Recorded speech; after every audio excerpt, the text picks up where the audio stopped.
Football Tribe UG channel. Robert Kesakos is your usual suspect. Welcome back to yet another live broadcast on your favorite football updates channel. It's a pleasure to be back with you on this beautiful Tuesday night for yet another action of the UEFA Champions League. As we speak, Chelsea have already fallen a goal behind. That goal scored by Kivica Kvaratskhelia, while Sporting Lisbon have almost very close to completing the comeback. Against Bodo Glimt, because that game is 4-0 into extra time with Sporting CP leading. Meanwhile, Arsenal just missed a golden opportunity to go through, but Gabriel Magalhaes could not get his head to the ball. It was a hit, went off his shoulder. Arsenal against Bayer Leverkusen is still goalless after 10 minutes played. Real Madrid against Manchester City is also ongoing, and Fede Valverde almost close to putting Real Madrid in the lead at the Etihad Stadium there, but it did not count. Liam Rossinha is already looking like a frustrated man following that early goal that they conceded. But anyway, guys, you'll allow me to have our audios tested and make sure everything does check out before we even proceed any further for purposes of this broadcast. I'm trying to keep tabs on at least 3 games. I've given up on the Sporting CP game as we speak, so we sort of left that one somewhere on the sideline, and we are continuing with the action from the 3 late kickoff games.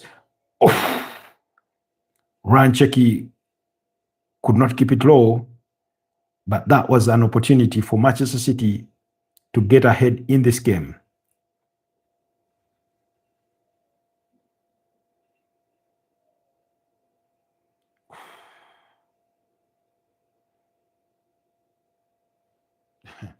Victor Gyökeres want to do the quite maybe the cutback. I don't know if he had seen Ebeleche Eze coming through, or he wanted to try and find Bukayo Saka, but that was put out by Joel Kensha for an offside. We'll get to that in a bit. I will be looking at the starting 11s for all teams as they've started tonight as we go through this broadcast.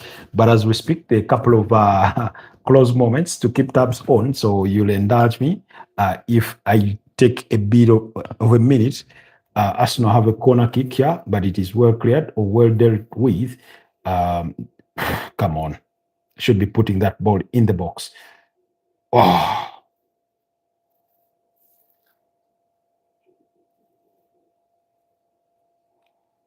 Seems like it's going to be a long night. Good evening, everyone. Thank you for joining us. For those of you that are just joining us, welcome to the Football Tribe UG channel. Robert Kesakos is your usual suspect, and I'm coming to you live from Kampala, Uganda, where it's 12 minutes past 11 p.m. And thank you for joining us. Kindly like the broadcast, but also consider subscribing to the channel if it is your first time here, and help support our forum continue to grow. Do leave me a comment down in the comment section. I'll be reading all your comments and engaging with you as we go through this broadcast tonight. But I hope you're doing okay. It's a UEFA Champions League night, and PSG are already leading by 0-0 against Chelsea. That goal scored by Kivica Kvaratskhelia, while Real Madrid and Manchester City are still laboring to find the back of the net. The early kickoff, Bodo Glimt are losing by 4-0. That game is into extra time with 6 minutes left to play until the 120th minute to sum up extra time. If Bodo Glimt can find a goal within those remaining minutes, they can restore parity to a 4-4 aggregate and send the game on penalties. But Sporting CP have been quite scintillating in their action tonight. They have been by miles the better side. They have dominated all the key affairs of that game as you'd expect it to go down. So interesting action coming through from that front. As opposed to the other games, all teams are still trying to find the breakthrough as it is at the moment. So yeah, that's the update from there. I can see Celine says hi. Hi, Celine. Miyaka Harris says hi Harris. Good to have you on the channel. It's a pleasure to see you around. we are doing a watch along for the UEFA Champions League. It's I'm not showing the game live, guys. Get that right, because that is against the law. I cannot flout copyright rules to indulge you guys. So that's why we do a watch along. My screen for one game is frozen. My screen for one game is frozen, but I'll do my best to keep in touch, to keep up to date with that Chelsea game. Come on. Okay. Good. I think I need to find the right spot for my screens to set them up right. Anyways, so that is what is happening from all fronts in as far as the UEFA Champions League is concerned. Oh, what a goal. What a beauty. Chelsea are 2-0 down. Bradley Bacola has just scored to make it 2-0 for Chelsea. There I was during the course of the day making all the arguments that Chelsea needed to avoid going a goal down very early on in the game, and it's only been 15 minutes played, and they are 2-0 down. And they are 2-0 down. Courtesy of Kivica Kvaratskhelia and Bradley Bacola. It was my humble opinion that Chelsea needed to play in a conservative manner, at least to keep PSG at bay, because they are capable of bringing the game to you. If you want to go toe-to-toe with them, it's not easy to keep up.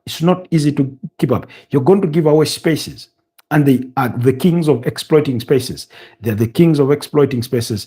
They know how to run into those spaces, and that's basically what they've done, because Chelsea left their backline exposed, and then PSG came on a quick counter-attack. Leandro Trossard this close to making it 1-0 for the Arsenal on the night, but that was quite a brilliant save from the goalkeeper, and you can see Luis Enrique on the bench is into jubilations already. Chelsea look dumbfounded. And you see that's a challenge of conceding an early goal when you're already behind. You delude yourself into trying to chase it straight away, that you expose yourself. And basically that's what Chelsea have done. They've committed the numbers forward, left themselves exposed behind, something they could not afford to do very early on in the game. My prediction was a 2-2 draw or a 3-2 loss for Chelsea. And looks like they're already 2 goals down. Meanwhile, Arsenal continue to probe here while I need to revert back to the Man City game because I deviated away for a moment to keep tabs on the other end. I may have to switch my feed for the Arsenal game because the one I'm having is constantly freezing. Liam Rassinia cannot believe his eyes. He cannot believe that his team are already costing him the game very early on in the game. He cannot believe it.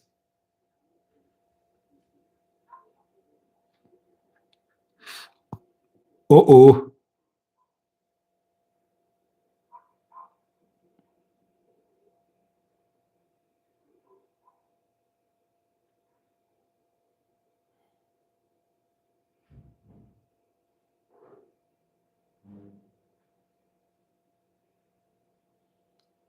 I'm really, really eager to find out how teams have assembled. Here Chelsea come. Pedro Neto. Uh-oh. Vinicius Jr. is claiming that there was a handball, but he was flagged offside. He was claiming that a Manchester City player had held the ball, preventing it to go into the back of the net possibly. So he was calling for a penalty, but he had been flagged off. He had been flagged offside by the linesman down on the other end. Okay.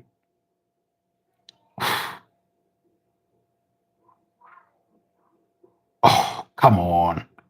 Who are you trying to find there? Martin Zubimendi. Okay. Quickly. What's the handball there? Oh, Real Madrid hitting the upright through Vinicius Jr. earlier on. Ooh. Bernardo Silva is having his incident reviewed because he stretched his hand out to prevent a goal-scoring opportunity. And French referee Clement is in charge of this one. He clearly does stretch his arm out. He extends his elbow to prevent the ball from going inside. Right next to the post, that should be a penalty. That should be a penalty and possibly a red card because he does prevent a goal-scoring opportunity. He does prevent a goal-scoring opportunity. That incident is being reviewed, but there was an offside in the build-up. So if there's an offside in the build-up, then the other moment ceases to stand. But he will be very, very lucky to get away with that one, if indeed there was somebody in an offside position. Pep Guardiola holding his breath as the incident gets reviewed by the video assistant referee. The referee is yet to be summoned to the monitor. You suspect there are other incidents that they're looking at, and the way Bernardo Silva is trying to claim his innocence is almost ludicrous. It's almost ludicrous. Oh.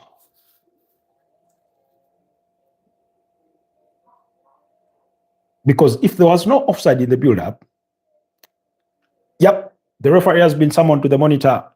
Looks like we could have a penalty on our hands here for Real Madrid. Meanwhile, Sporting CP scored the fifth goal, so there's no way back for Bodo Glimt. They are Sporting are winning that one 5-0 on the night to advance. Raymond says if hi Barcelona versus Newcastle United, he is rooting for Newcastle to go through. Arsenal are really turning up the gears on this Bayer Leverkusen side. But let's see.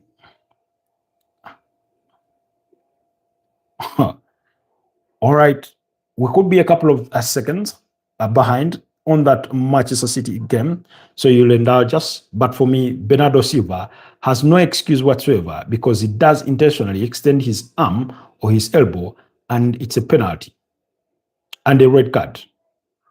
Yep, straight up, red card, penalty. It's the right decision to make. If there was no offside in the build-up, it's a straight red card for preventing preventing a goal opportunity or for keeping a ball out of the goal. That's just the rule. And Manchester City fans are looking on in disbelief, but it's the right decision to make. It's the right decision to make. And he knows better than anybody else that in this day and era of video assistant referee, how dare you? He's trying to claim his innocence, but he knows what he's done.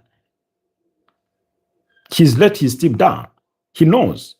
And Real Madrid have scored from the penalty spot, and it's 1-0 for Real Madrid. That's the last thing Manchester City would have wanted on a night like this, because their journey is as good as sealed on the night.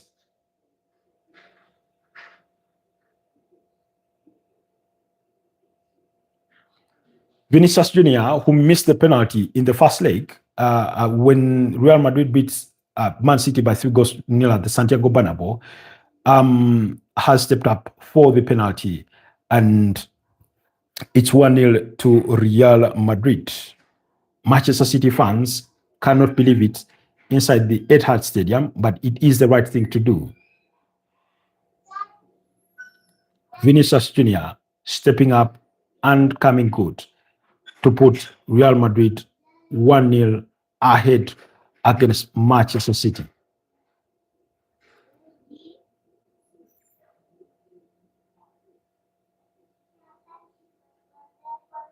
I do not think there's anything Pep Guardiola can do about that. Nothing, absolutely nothing. Okay, let's quickly get into it because Sporting Lisbon have sealed their fate in as far as going through is concerned. Oh, Declan Rice just forced Blashwish into a brilliant save from the free kick. Oh, Chelsea were close to pulling one back, but It just did not fall right for them. It just didn't fall right for them.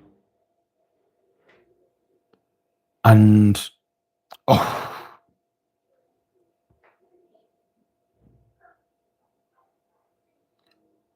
all right, quickly, let's go through the starting 11s as we wait on key moments. Oh,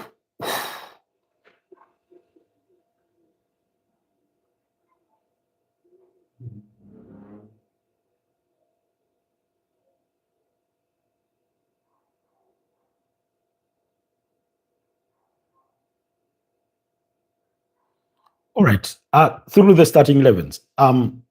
Arsenal have David Raya in goal, Ben White at right back, William Saliba and Gabriel Magalhaes in their centre back roles, while Pierre Hincapié started at left back. Declan Rice, Martin Zubimendi, Ebeleche Eze in that midfield trio, while Bukayo Saka and Leandro Trossard, as well as Victor Gyökeres, complete the front three. On the other side, Bayer Leverkusen have Janis Blaswish, Edmund Tapsoba, Robert Andrich, Joel Quencha, Ernest Poku, Escuel Palacios, Alexia Garcia, Alex Grimaldo, Martin Teria, as well as Ibrahim Maza and Christian Michael Kofane there.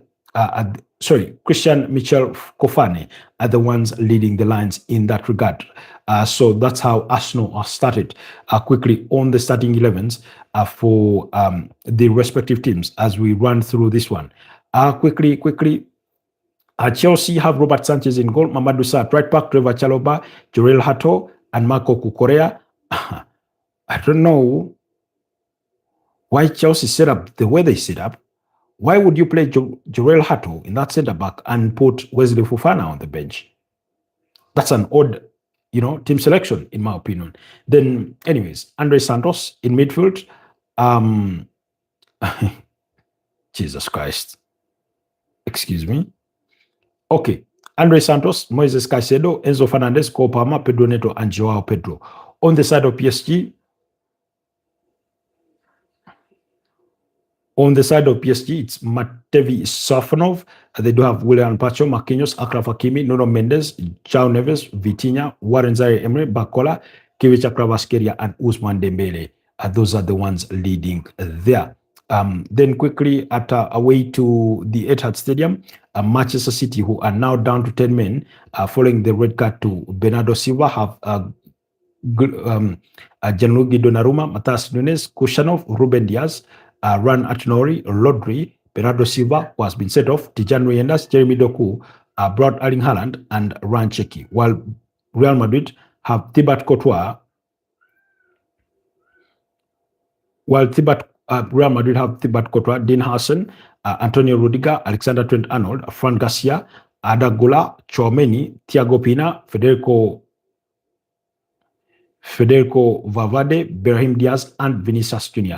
That's the same starting 11 that started against Elche, that beat up against Elche by 4 goals to 1 over the weekend in the Spanish La Liga. So that's how teams have set up themselves tonight for tonight's action in the UEFA Champions League.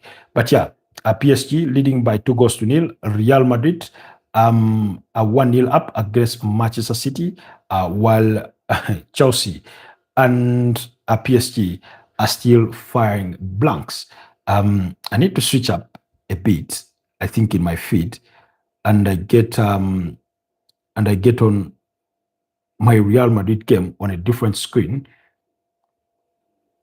But Arsenal are really, really turning up the heat. They're yet to find the targets. But Blaswich will have a long night in his goal. He's being tested. The referee calls for foul. Looks like Arsenal are going to be caught quite off guard, or often off guard, when it comes to those corner kicks.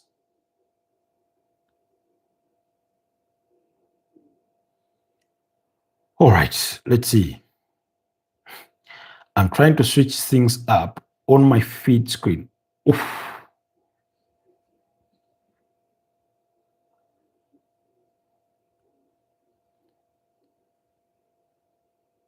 Oh, come on.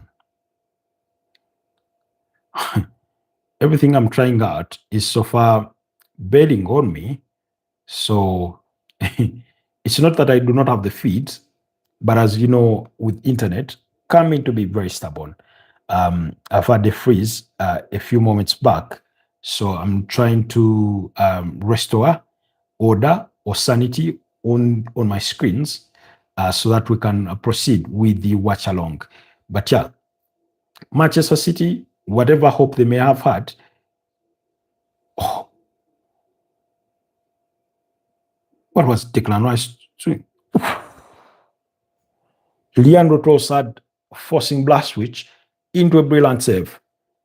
But I thought earlier on it should have been Declan Rice that should have been shooting that ball.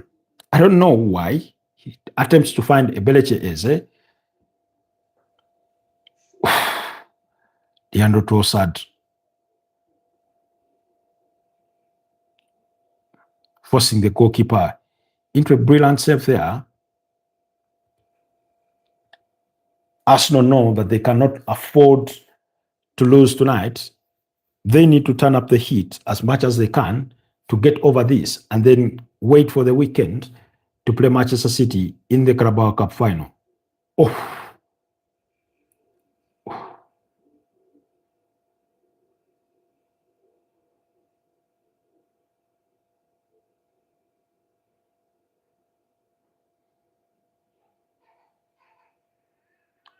Here they come again. Arsenal have been dominant, quite dominant thus far. They've managed to keep Bayer Leverkusen at bay, who are playing in a low block, similar, not much different from the way Bayer Leverkusen, not too much different from the way Bodo Glimt went about their game against Sporting CP, who missed lots of chances in the opening half until they found the breakthrough.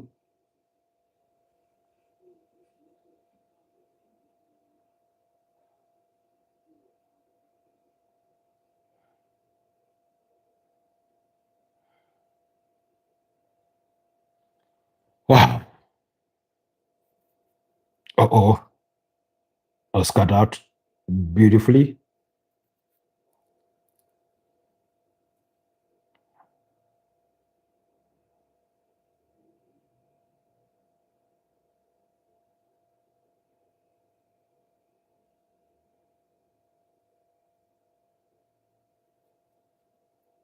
Bayer Leverkusen being pressed into conceding a corner. Arsenal fans must be enjoying what they've seen thus far with their team. They're only waiting for a moment that their team will eventually have that ball cross the line. We'll wait on and see. Big Gabi arriving in the area because it's very, very crucial to whatever they do in set pieces. He's one of their key players when it comes to scoring from set pieces. Sure, Arsenal have had to find a new corner routine with how they attack the ball because UEFA referees,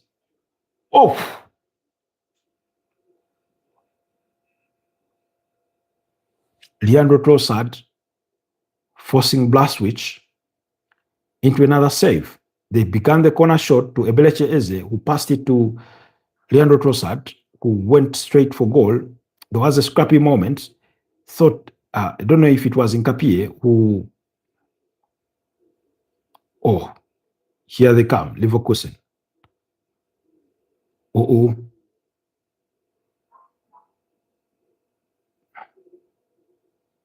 Arsenal now have to defend,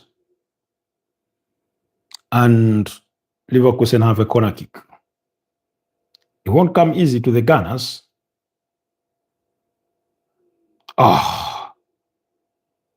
PSG thought they had scored the thirds, but Kivica Kvaratskhelia was deemed to have been in an offside position. I think it was Ben White was close to scoring for the Arsenal there. Mikel Arteta watching it on so close and it's so far. Chelsea are all over the place. Chelsea are simply all over the place. Bradley Bacola, Usman Dembele, and Kivicha Kvaratskhelia, but particularly Kivicha Kvaratskhelia and Bacola, are giving them all lots of nightmares. They are all over the place. Meanwhile, on the side of Real Madrid and Manchester City, nothing serious is going on there. That game has been deflated by that early goal.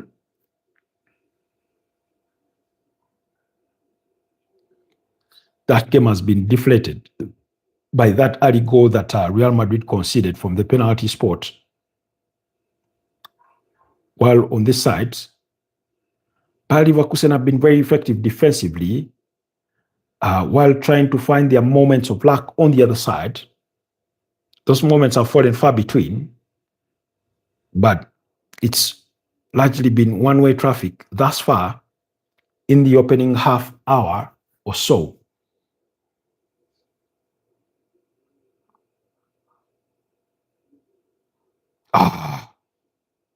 Beleche is giving away that ball cheaply with a blind pass, but at least I do appreciate what he was attempting to do. He attempted to go forward as opposed to seek safety to go backwards.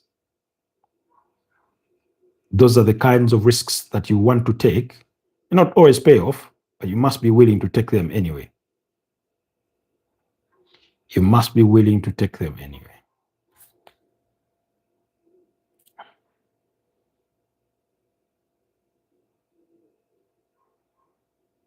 Arsenal need to convert this early domination into goals. Otherwise, it could be a tale of last season in semi-finals, where they were dominant against PSG, but their dominance did not materialize.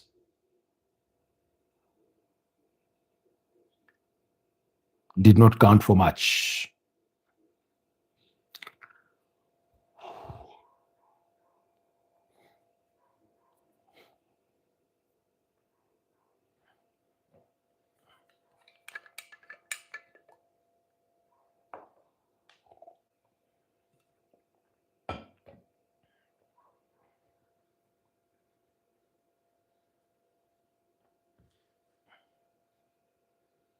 Arsenal tend to struggle against German opposition, but historically that's been against Bayern Munich.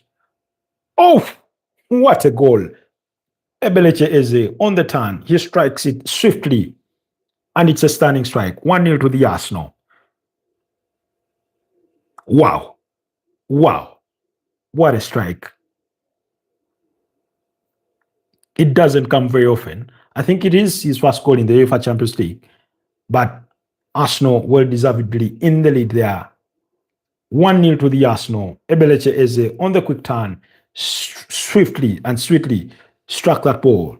Oh, PSG is coming close on the other end to getting the third. But oh my. Wow. Wow.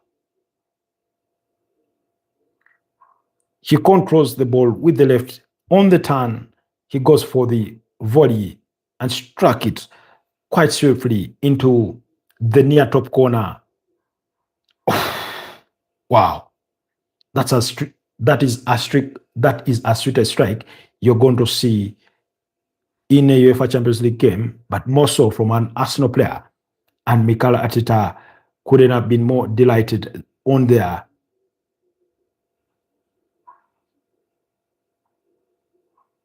Beautiful, beautiful stuff there.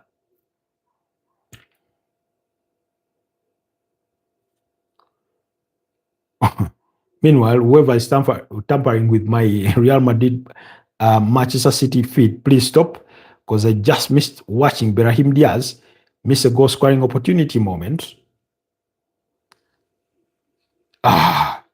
Joao Pedro had gotten the advantage over William Pacho, but he decided to go for power, and Mati Safanov was there to save. Mati Safanov was there to save. Oh, here they come again. Oh, Ben White might have slept on the job there. Defensively, here they come again. Arsenal. Leandro Trossard. Oh, that was kept out. Arsenal need to find the second goal as soon as they can in that game, because for as long as it stays 1-0, it will be a slim lead. So it better serves them if they find the second as quickly as possible to try and keep Bayer Leverkusen at bay as much as they can. Don't think Real Madrid will be really, really struggling.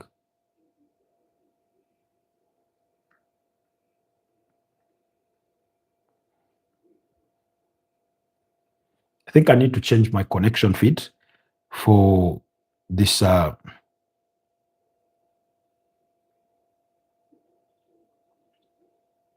Real Madrid game.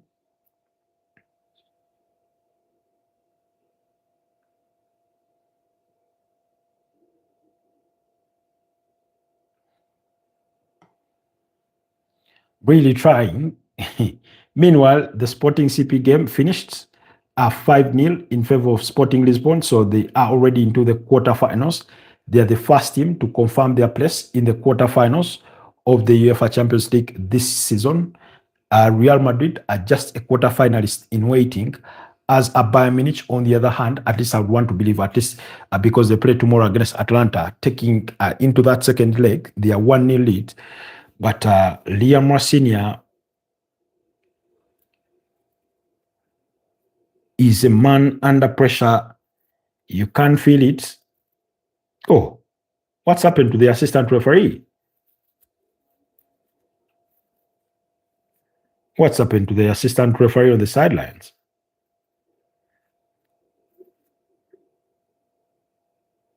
Oh, sorry. One of the players warming up came in contact with the assistant referee, causing him to fumble. Meanwhile, Manchester City have scored to restore parity through Brad Erling Haaland. It's 1-1 between Real Madrid and Manchester City. I do not believe there is a way back for Man City, especially bearing in mind that they are down to 10 men following that red card to Bernardo Silva earlier on in the game. But Arsenal on this side have a free kick in a very comfortable position. I don't know who will strike this one, but it is in that Bukayo Saka kind of area. It looks like it's Leandro Trossard. Oh, they want shot.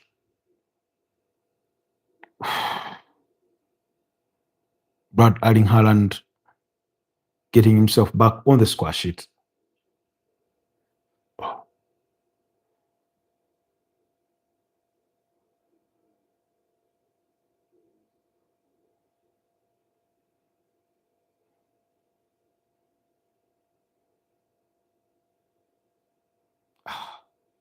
Gapier could not get the ball from under his feet. Almost struggled with it there.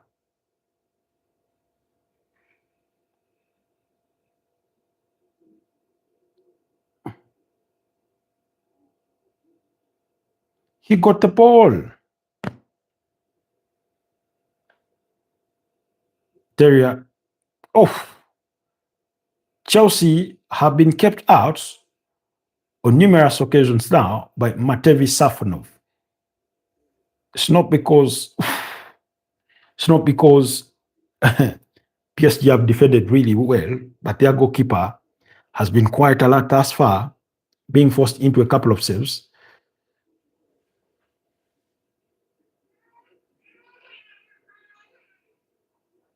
Here we come.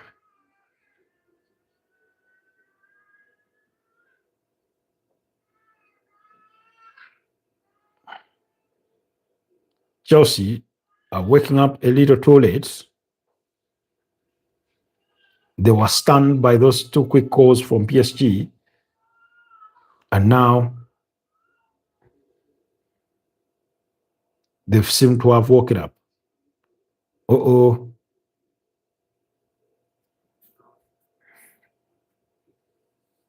Zubimendi with a brilliant recovery there.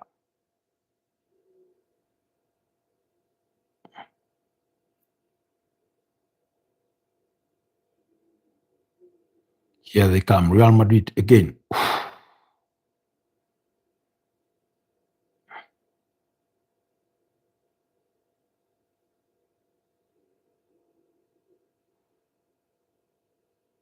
Uh-oh. Arsenal squandered the ball in a dangerous area, but have done well to recover. Not the ball, but to get back in shape quickly.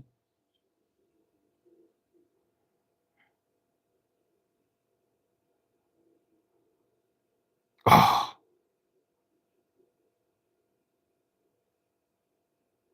Leverkusen are looking to spread the ball around. They're looking for those crosses from wide areas to cause Arsenal trouble.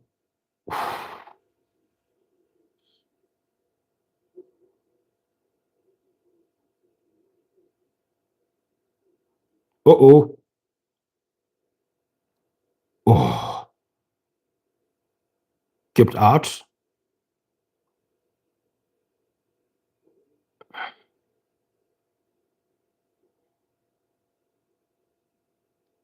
Todiboli watching on his Chelsea side in disappointing fashion.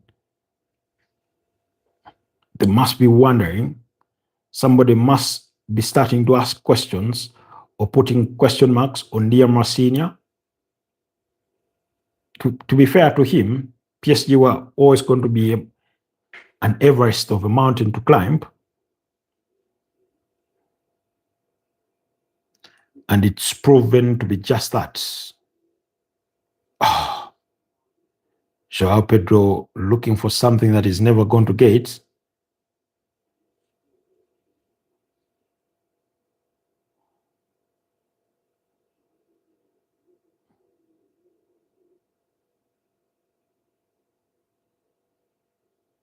Uh-oh.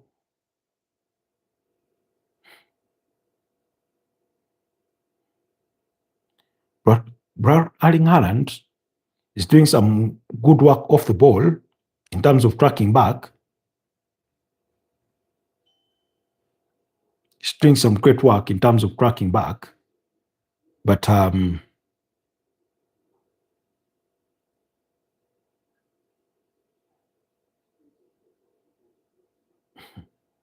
Mamadou Sarr may run himself into trouble if he's not careful.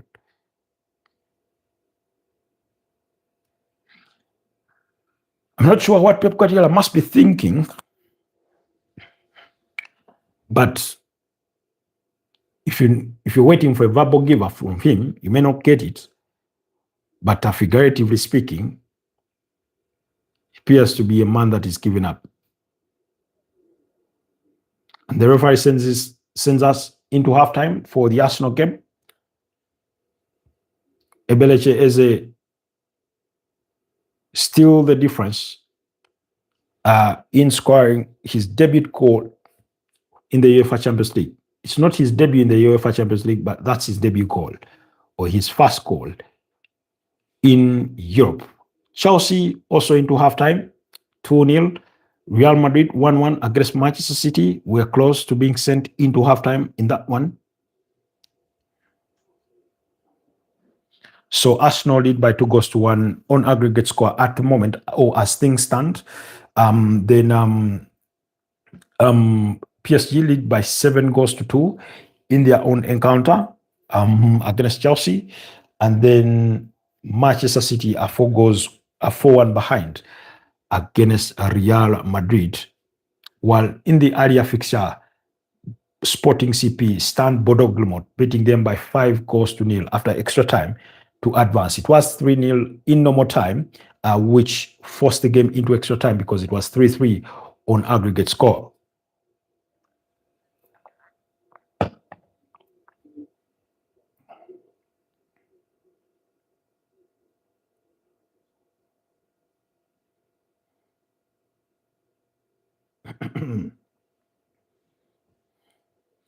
All right. So earlier on in the game that we did witness, just to give you how dominant that Sporting CP side were in their game, they had as many as 14 shots on target against Bordeaux Glimot, compared to Bordeaux Glimot's only 3. Somebody is getting himself in the referee's book here. That is Kushanov. So Sporting CP were quite dominant with 14 shots on target compared to Bordeaux's 3. They had 14 shots off target. That's a combined 27 shots or attempts on goal. They had 11 blocked shots. So you can imagine they dominated possession to the tune of 66%. I don't know. They were so intentional in that game. They knew what the task was at hand. They had 16 corner kicks compared to Bodo Glimt's 4. Now, Bodo Glimt weren't without their chances because they had 4 shots off target. And among those was one that hit the crossbar. It went off the crossbar and then it came back dropping in because it was a moment of a corner kick and hit the crossbar again before falling back in the area, and they managed to clear. So in the end, they managed to keep the clean sheet. Ruben Diaz may talk himself into getting sent off. I do not know, but he's already a frustrated man, and the last thing you would want to be is a bad loser, and Real Madrid and Manchester City have another player get sent off. Fortunately for him, he is dealing with a French referee. I think he's called Clement something, who is a very, very light-headed man, a cool-headed man. So if you're going to, get the ugly side out of him, you may need to do a little more than that. But the goals for Sporting CP came from Goncalo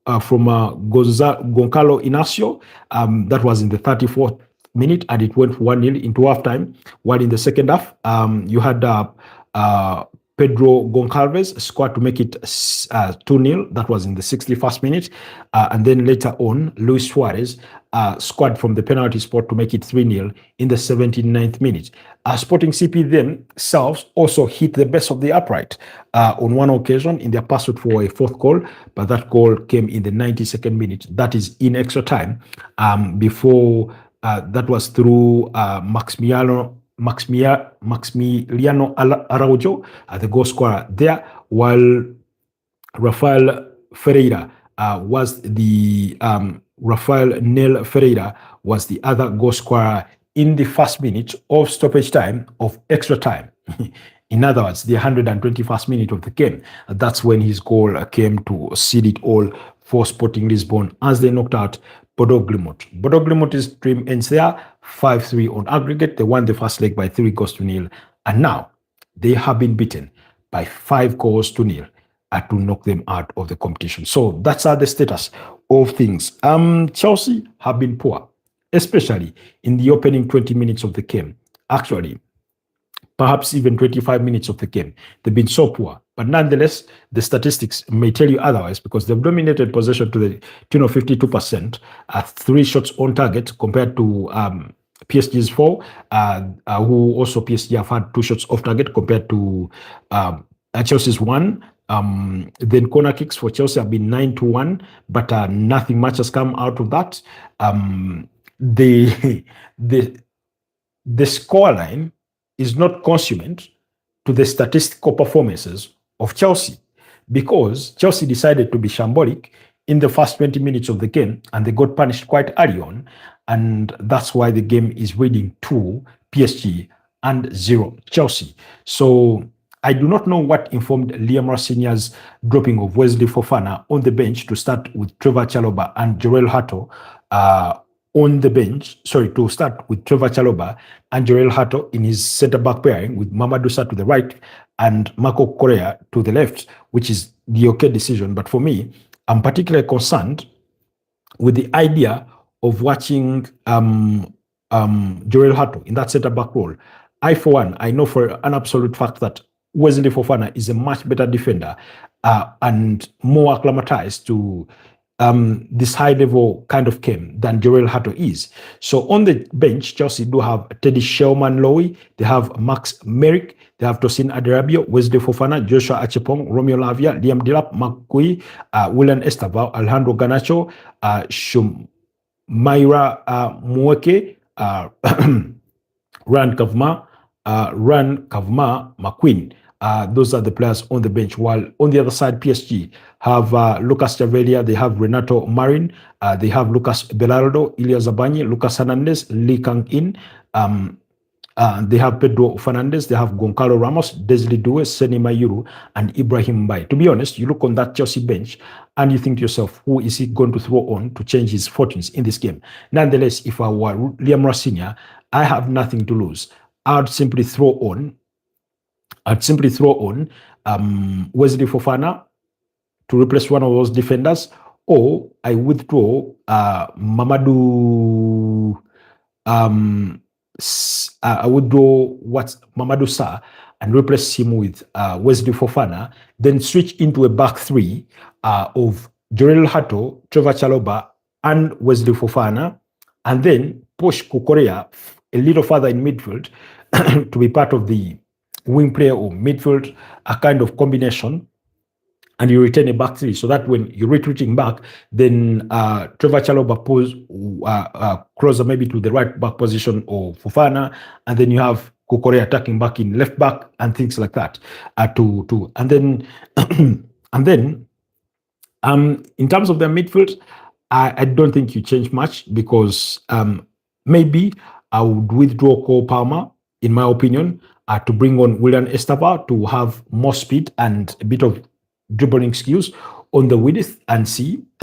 In other words, they have nothing to lose, so he may as well throw them on there and they play. PSG on the other side, they may as well begin resting some of their players ahead of their own weekend, so they are that comfortable. For Real Madrid, Manchester City, I do suspect that as this game goes on, given that Pep Guardiola has already given up on anything close to a comeback following that red card in the 20th minute for Bernardo Silva, who intentionally handled the ball to prevent it from going in the back of the net, and he was given a red card and they conceded a penalty. I always question the school of thought, the decision making, the thought process for players to make such decisions in the game, because this one does not qualify for a mistake.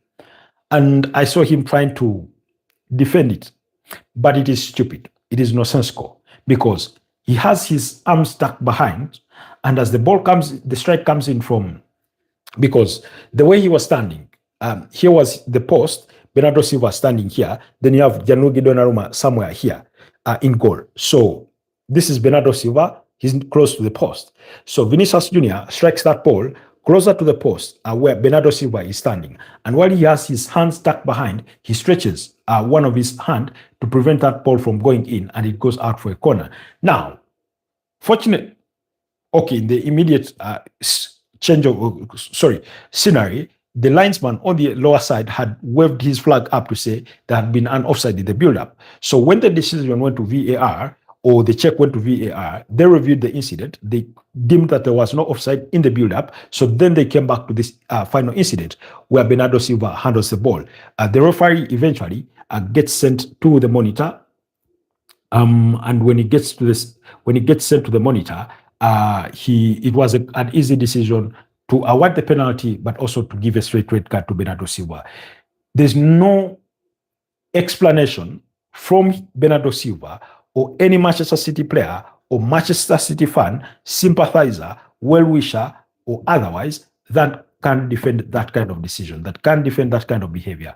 Really, call it for what it is. Similar to what Virgil van Dijk did against PSV Eindhoven to consider an early penalty. Similar to what Mickey van de Ven did against Crystal Palace. Those kinds of decisions. Usually I call it midsummer madness. It's absolute madness that players do take certain actions with the hope of getting away with it. Now, in days gone by, usually players got away with a lot. They got away with all these kind of shenanigans and all these kinds of decisions or bad actions because there's no VAR. Now, with VAR involved, your chances of getting away with it are less than 20%, in my opinion. If back in the days, you had an 80% chance of getting away with it because if the linesman did not see it or the central referee did not see it in real time, it was done and dusted. So in other words, you committed a mistake or you did something stupid and you went away with it because there was no review. But in this particular case, reviews are there. Somebody in the VAR room, if they are honest to the game, they don't need to be honest to themselves. If they are honest to the game, they're going to review the incident and they will bring the central referee to action to say, please go out and check out this. We think there's something that you may have not seen. You're going to, see it. Now, funny enough, in their social media today, Manchester City put a post on their X saying we believe, and in it says it said believe in the Hail Mary, and they put a photo or an animation of a photo of Bernardo Silva, and he's the player that has let them down.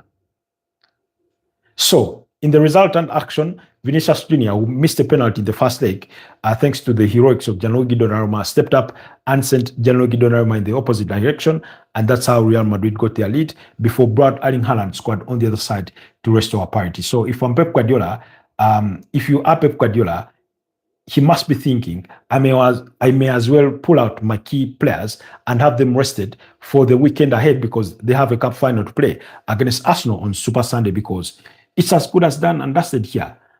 When you look at Manchester City's lineup, of course, maybe you withdraw your Ruben Diaz and bring on a player like John Stones, he's on the bench, or a Nathan Ake, or a Mark Kehi, but because Mark Kehi is not going to play in the cup final, because he's ineligible to play, then you come, Mateo Kovacic is back from injury, maybe you give him minutes ahead of you pull out your Tijan Reinders, the likes of Nico Gonzalez get thrown on there, withdraw your Jeremy Doku, your Ryan Cheki, throw in Nico O'Reilly, Omar Mamush there, Savinho, or Phil Foden. That's what if you're Pep Guardiola, that's what you must be thinking, and say, we may as well rest the rest of the boys and withdraw Brad Erling Haaland and let them rest it out and start looking forward to the weekend for when you have that cup final game against Arsenal at Wembley. So, because I do not see a way back for them. I know we're supposed to believe in the miracles, in the unthinkable, but for me, that's just about it. So, guys, do not forget, tomorrow we will be back still. Tomorrow we have a morning broadcast at 9 a.m., but then also we have the later broadcast. But prior to that, Newcastle and Barcelona will be in action. That game is 1-1 on aggregate score, following that one all draw between the two sides at St. James's Park last week. So they get back in action tomorrow. Then Bayern Munich, who are 6-1 up against Atlanta, will come at 11 p.m., as do Liverpool against Galatasaray. Liverpool 1-0 behind in that tie on aggregate score, while Atletico de Madrid will be making the trip to the Tottenham Hotspur Stadium in London, where they will play. Atletico de Madrid have a 5-2 lead aggregate score in that game. So it means Tottenham Hotspurs, like Sporting Lisbon, need to score at least 3 goals without a response from Atletico de Madrid and send their game possibly to extra time, or even score 4 and send it in normal time if they are to qualify or advance to the next level or to the quarterfinals of the competition. As we speak, Sporting Lisbon have already qualified for the quarterfinals. They are waiting for who advances between Arsenal and Bayer Leverkusen. So for that quarterfinal. So Real Madrid are waiting for whoever advances between Bayern Munich and Atlanta. So that's the game on that side.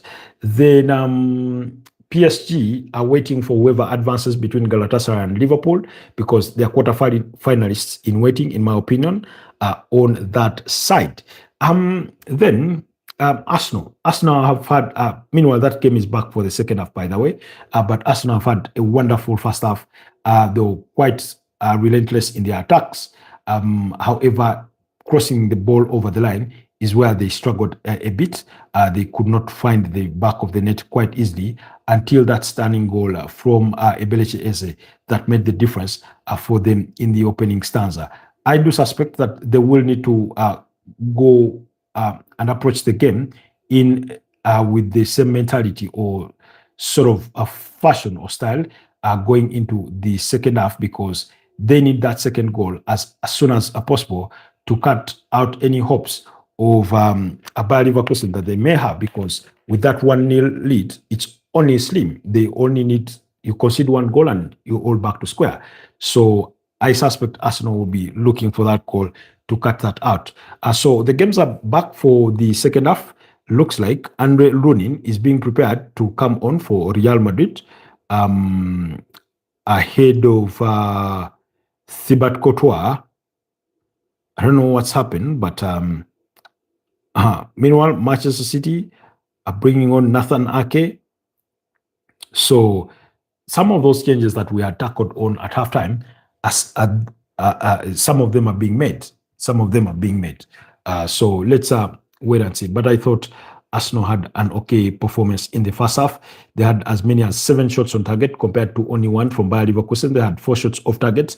They dominated possession just marginally to the tune of 51%. They had 7 corner kicks compared to 3 for Bayer Leverkusen.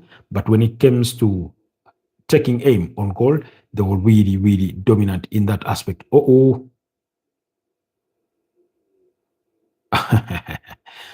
Leandro Trossard trying to chase down the ball. Marquez and Nathan Ake are being introduced. Just like we said, because Marquez is not going to play at the weekend, so you may as well rest your boys in. You may as well rest your boys in Ruben Diaz and the likes, so that they get ready for Sunday. It's that simple. It's that simple, really. So yeah.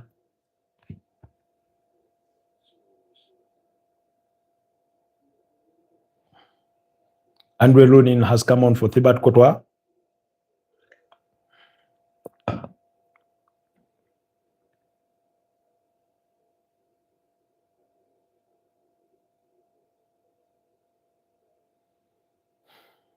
Chelsea still trying their absolute best to pull one back in their game against PSG. Oh.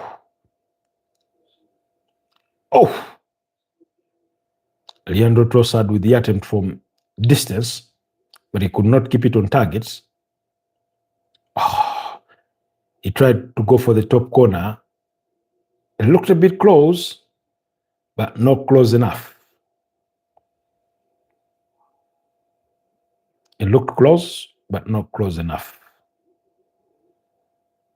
Let's see those changes as have been made by Manchester City. Come on.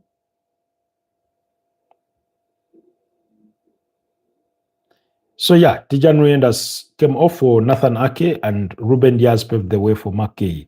Those were the changes made by Pep Guardiola. Looks like he's gone a bit defensive. He wouldn't want to concede more goals.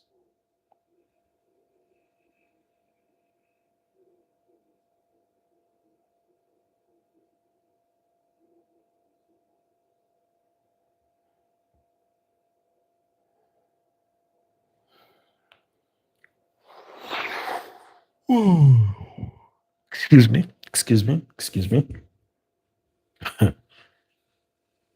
I always love PSG kits, but this red one, I'm not a fan.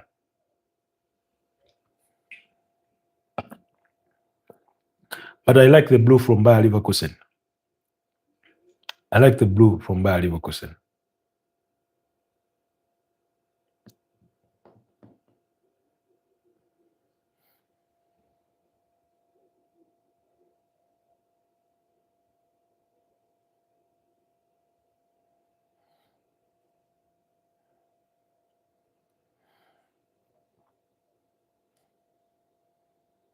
Jeremy Doku.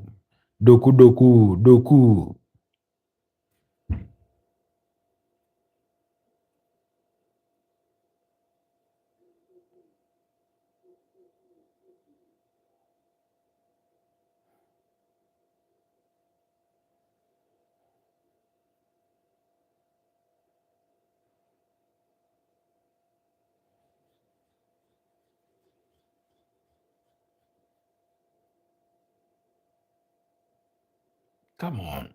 What are you doing?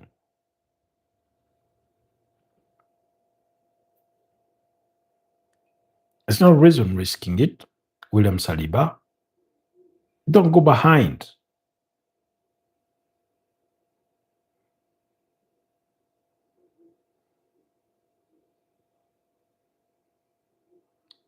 I don't know how a player looks ahead and they have 7 other players ahead of him, and then he decides that he's going to go behind um, where he has 2 or 3 options.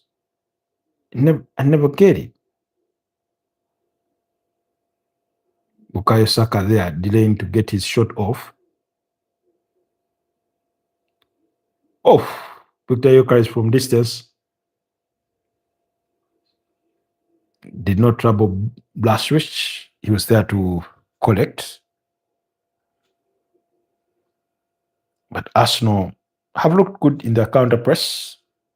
They've stolen away a couple of moments.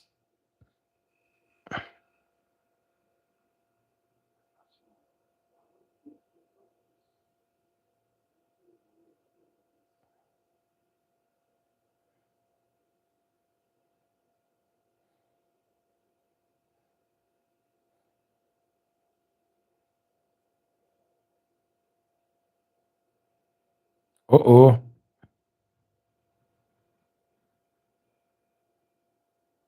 What was the foul there? Nuno Mendes. I thought he won the ball cleanly to send PSG on a quick counter. Oh, Brad Erling Haaland just missed an opportunity to put Manchester City in front.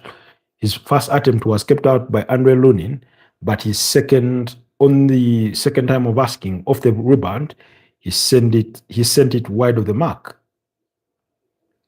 He sent it wide of the mark. Uh-oh. Oof. Beautiful block from Gabriel Trossard, looking to play himself into trouble. Could not get a better. Okay. He got away with that one. But Arsenal oftentimes play themselves into danger.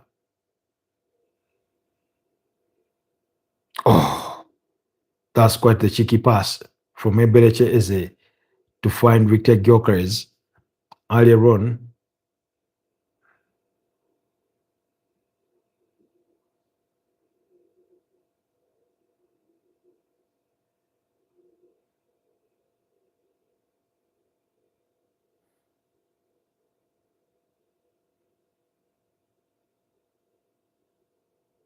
Come on.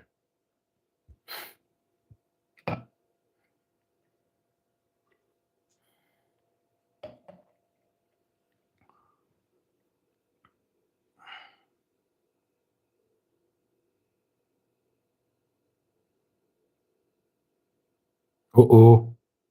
Saka retrieves the ball and then he gives it away. Very typical of Arsenal.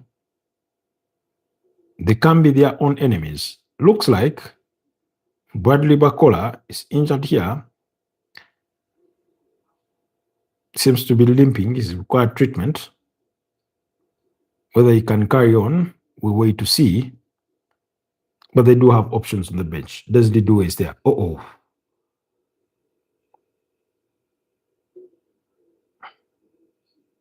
Arsenal are struggling to get out of the back. They're being pinged back by this Bayer Leverkusen side. They're being pinged back at the moment. Oh.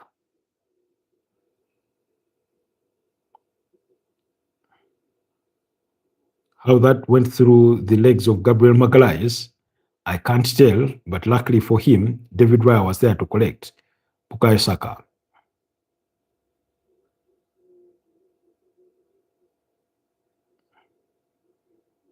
Beautiful 1-2 touches there. Ah.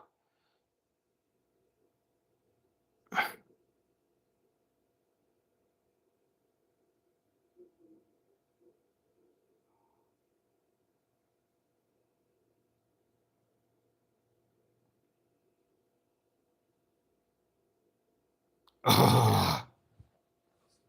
Epereche Eze, what are you thinking, man? He hesitated there. And the ball was snatched away.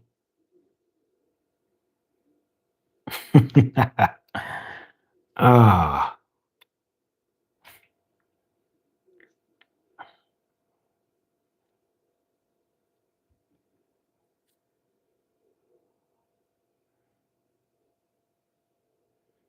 Uh-oh.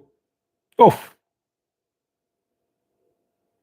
Robert and Richie tried to go from distance. Bayer Leverkusen already looking to make a change.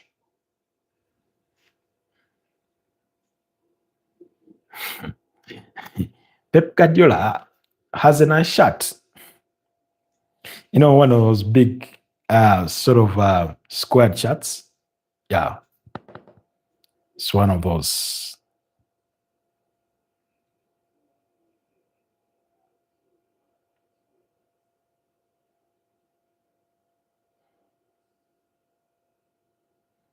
Come on, Rice. Why are you going behind? Go in front. You want to score, the goal is on the other side, not where you're coming from. Leandro Trossard has had a good game. He's been quite revolving all over the place. He's not sat back in one position to wait for the ball. He's tried to get himself on the ball as much as possible. You almost would want to think he's playing midfield.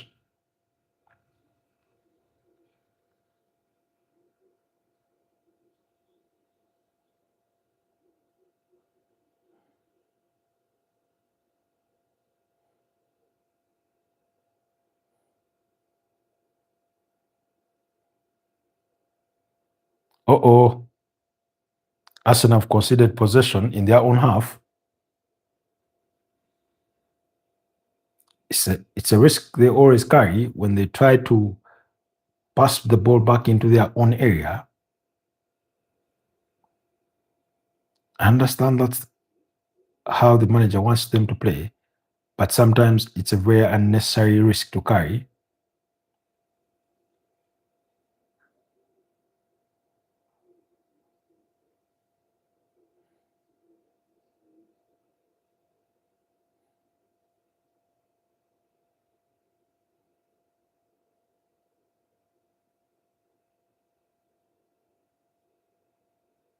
PSG looking to introduce Desli Doué, while Chelsea are bringing on Alejandro Garnacho and Liam Delap. When you see Chelsea bringing on Liam Delap, that is their one way of saying we've given up. That's one way of them saying we've given up. I understand he's a striker.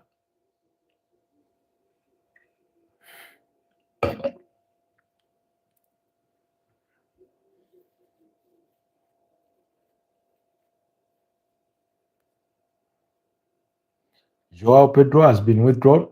He may as well be rested for the weekend ahead. Have a Premier League game to play. While Manchester City have introduced Omar Mamosh and Antoine Semenyo for them to have a couple of minutes. Brad Erling Haaland, one of those withdrawn in a night to forget at the Etihad Stadium.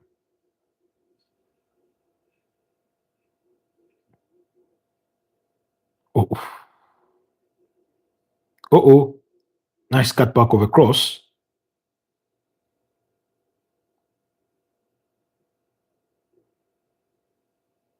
Oh, Victor Gyökeres really just that one down.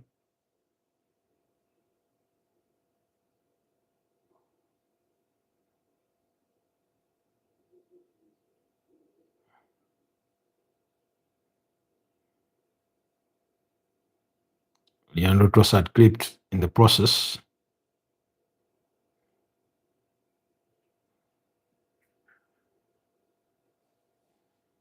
Oh, it's a goal PSG have scored, and it's 3-0. It's 3-0.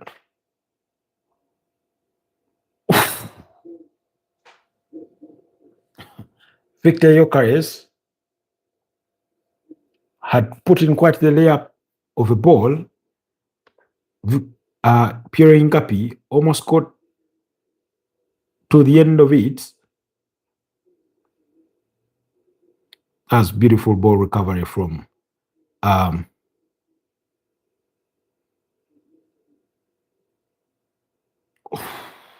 Victor Yokari's attempt is deflected wide. Okay, PSG, here they come. This is the moment of the goal. Who is this? Cut back. Uh-oh. What a goal.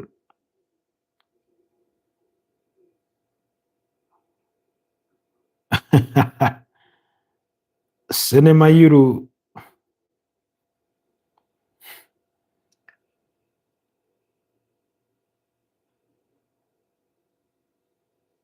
It's a beautiful game at Arsenal having, including Victor Yokeres.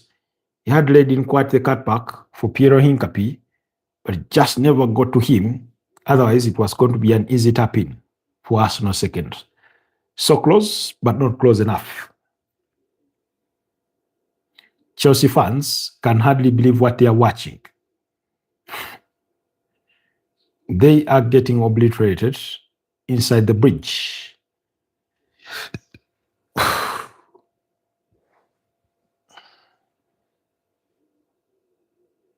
Uh-oh. That's a bit chaotic. Oh.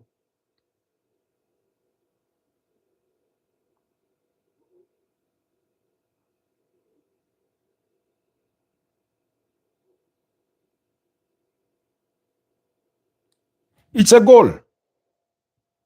Arsenal 2 nil by Leverkusen.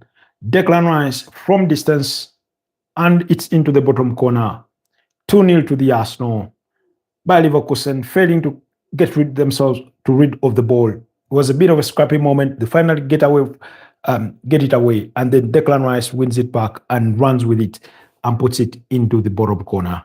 Beautiful, beautiful goal. 2-1. 2-0, to the Arsenal. 3-1 on aggregate.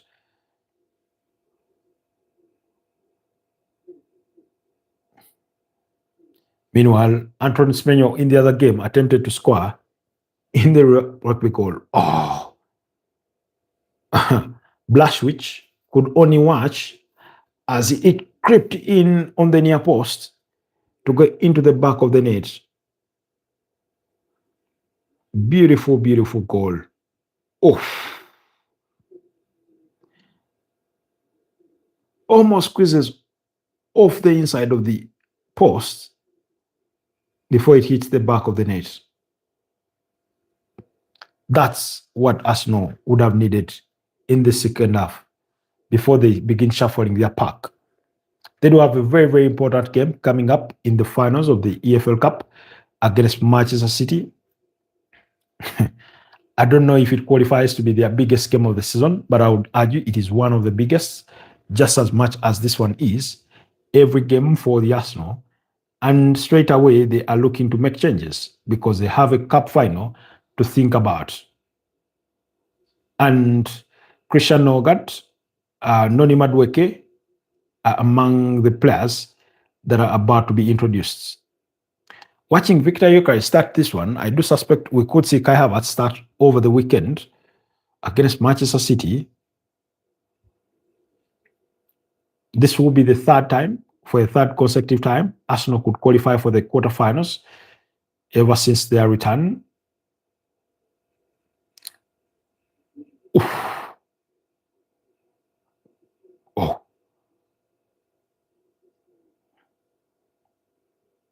Uh-oh. I remember the first time they got to the quarterfinals, they got knocked out by Bayern Munich. I think it was 2-1 on aggregate. A 1-0 victory and a 1-1 draw, was it? And then last season, they knocked out Real Madrid at the quarterfinals after getting the better of PSV, who they knocked out 9-3 on aggregate. They won 7-1 in Netherlands before a 2-2 draw at the Emirates. And they marched on. Before last season, they got knocked out by PSG in the semi-finals.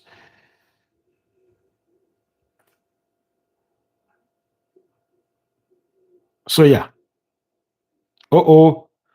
Manchester City, Jeremy Doku scores, but will it stand? Oh, he's flagged offside.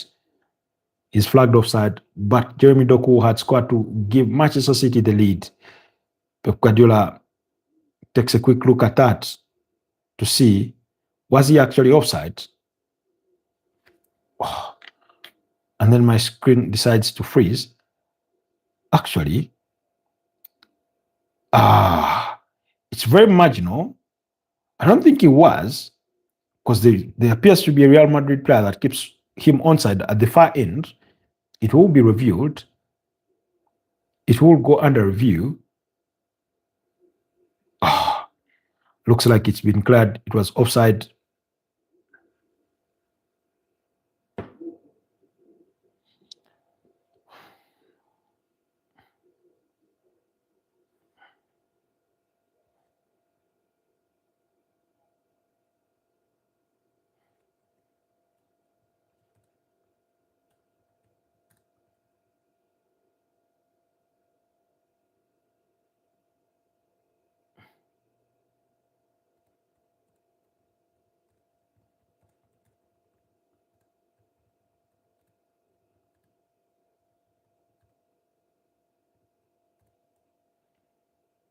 Beleche Eze is on the floor after going on a sprint that didn't yield much in his final attempt. His final attempt on goal was blocked.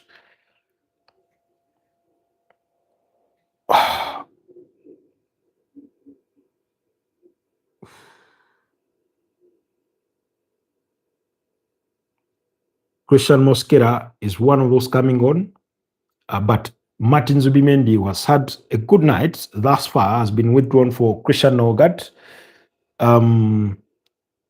Gabriel Martinelli, Ben White is being withdrawn for Christian Mosquera.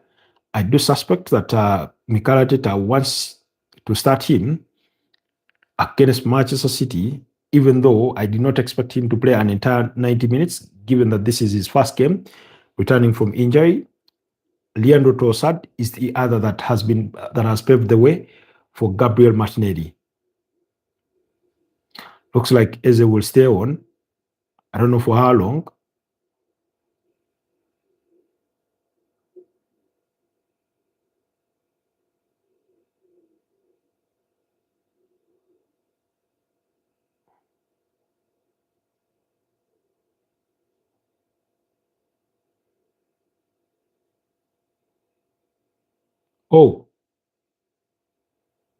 Eze has been forced off through injury.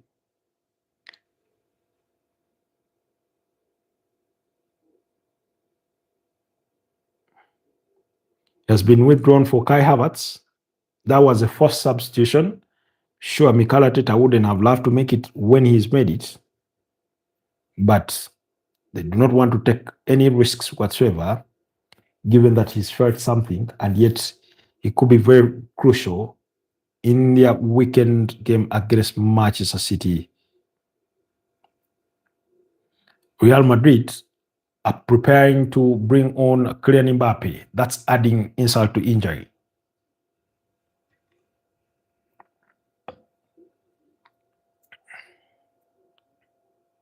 It's going to be interesting to see how Arsenal behave after those 4 changes.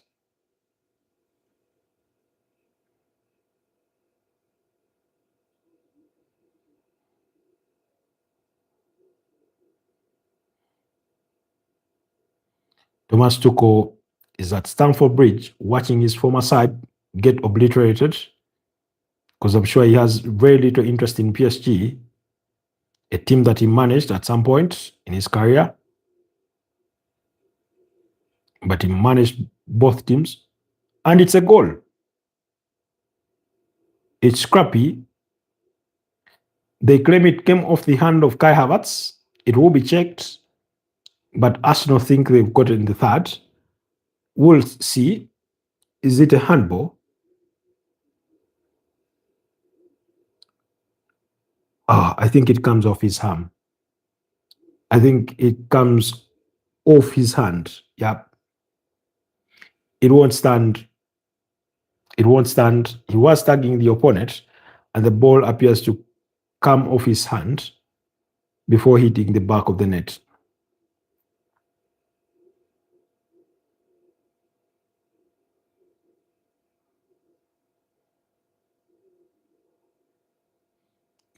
It doesn't count.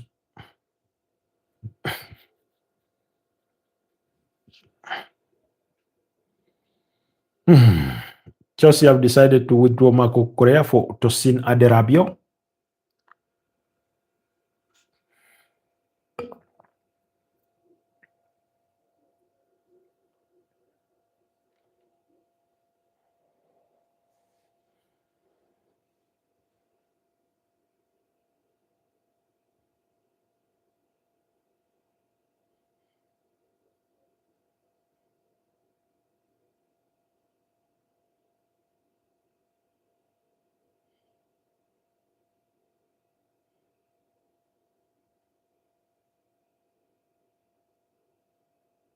Bayer Leverkusen. Kylian Mbappe is on. Bayer Leverkusen are still pushing now to find their first goal in the tie.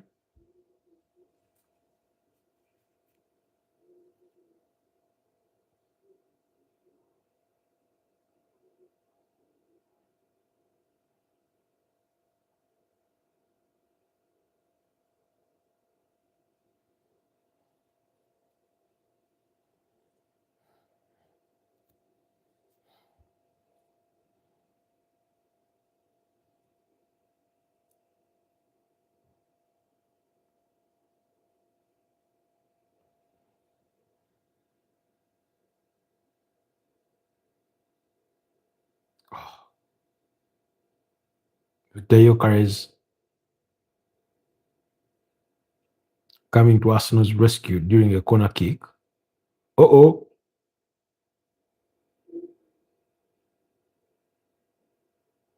Capia loses out.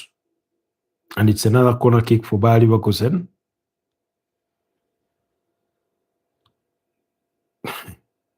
Chelsea do not even appear like they want to score. Moises Caicedo is now wearing the armband.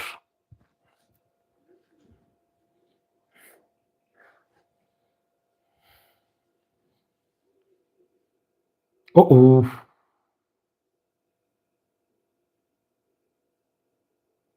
David Raya came out for the ball, missed it, and it ended up off Saliba's head and not in the direction.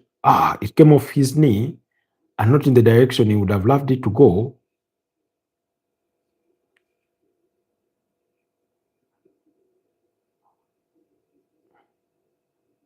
Arsenal on the counter-attack. Here they come. It's 3. Oh. Could not seal it off. Christian Mosquera could not seal it off. I think he tried to play in his teammates, in Gabriel Martinelli and Declan Rice, were fast running into the 16 yards box.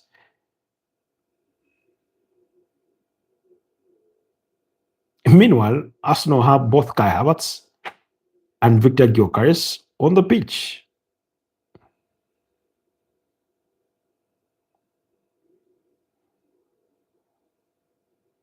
Seka Kalem Todda Mavega.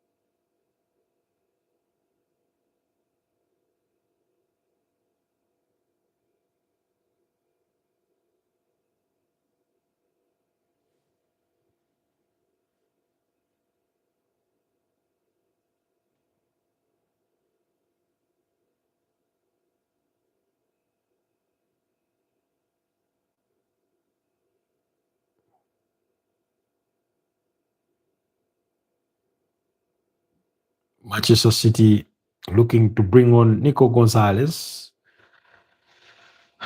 a player that Pep Guardiola has not often trusted.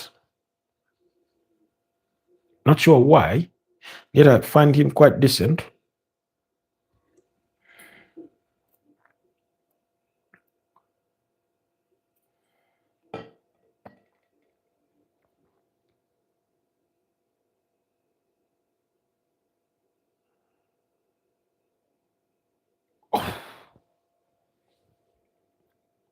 Ranchaki, with an attempt from distance, he had struck it well. He just couldn't keep it on target right in front of the D.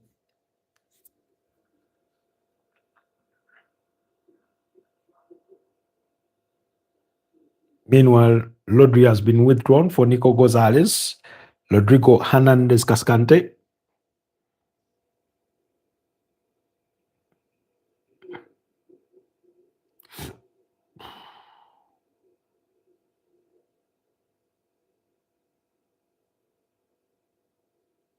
So no go long. Martinelli finds Saka. There's Havertz on the far end. Oh, straight at the keeper. Arsenal are close. They have a very difficult opponent in Sporting CP, who a couple of years ago, I think it was around 2022, who knocked them out of the UEFA Europa League at the semi-finals. Was it the semi-finals or quarter-finals? In that game in which Takahiro Tomiyasu and William Saliba got injured. So those two have history together in Europe. But Arsenal also beat up against Sporting CP. Was it 5-1 in the league phase of the UEFA Champions League last season?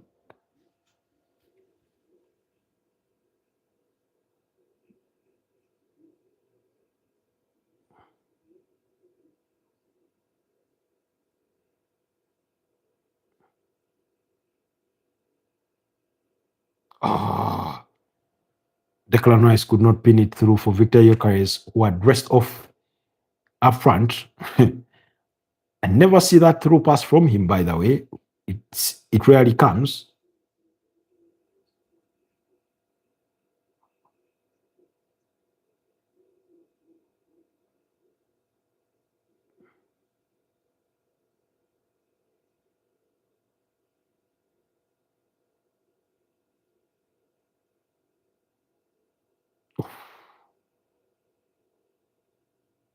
Gabriel Magalhaes to Arsenal's rescue.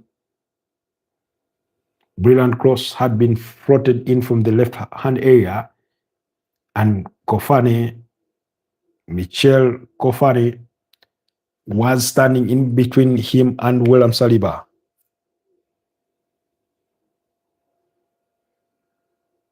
Showing you why Jeremy Doku's goal was offside. He had veered offside.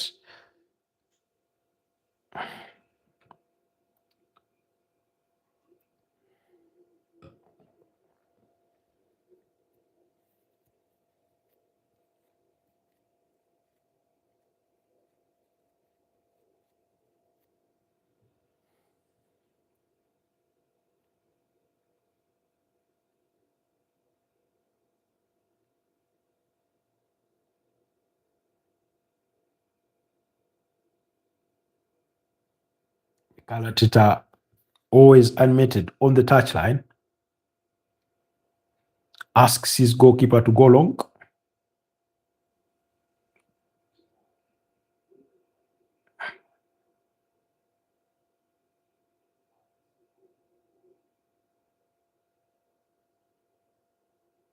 Oh, Arsenal scrambled on that one.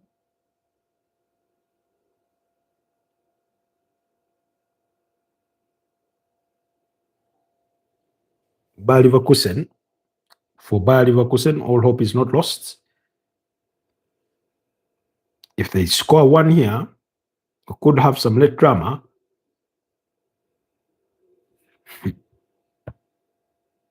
Just not yet there yet. But that game is into the 81st minutes. You're not missing much from the Real Madrid-Manchester City game. Oh, it's a goal. Looks like Ran Otonori had veered offside once again. Oh, Raya collects on the other side. And it goes long, trying to find Kai Havertz. Oh, Blaswich needed to be as cool as a cucumber Ran Achinori had scored off a brilliant header, but it was judged to be in an offside position, so it won't count either. That's 2 goals for Man City, chalked for offside. I can imagine if it were 3-1 by this time,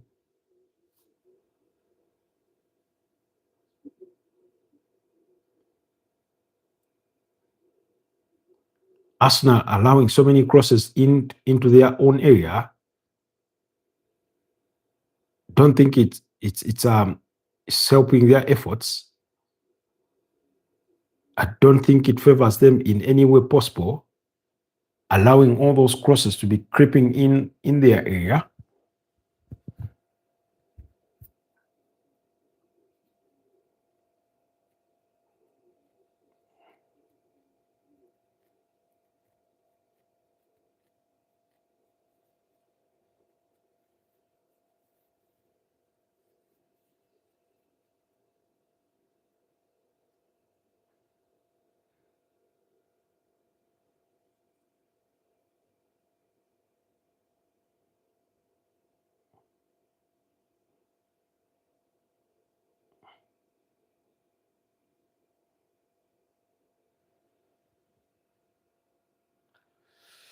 Here we go again. Can Arsenal keep a clean sheet tonight? Because David Raya is looking for his sixth clean sheet in the UEFA Champions League this season. He already has 5, 20 across all competitions. More, that's the most of any goalkeeper in Europe. He already has 15 in the Premier League. Last season, he won the Golden Glove with 13 clean sheets. He was tied on level with Nottingham Forest's Matt Sells. While the season prior to that, I think he had won the clean sheet. Sorry, he had won the Golden Glove with 15 clean sheets. That was in his debut campaign with the Arsenal for the 2023-2024 campaign. So the 30-year-old Spanish goalkeeper, it's been quite a figure between the Arsenal sticks or stand.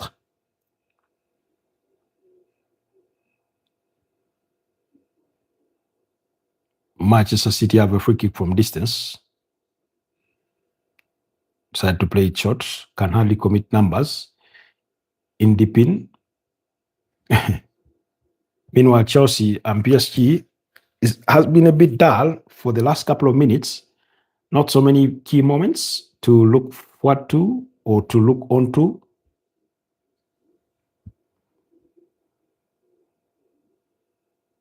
Kylian Mbappe trying to claim he was brought down.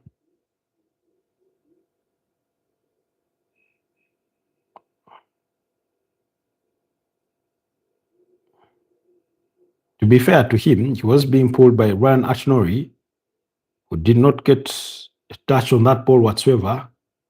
Tosin Adrabio has been given new instructions with Moises Caicedo.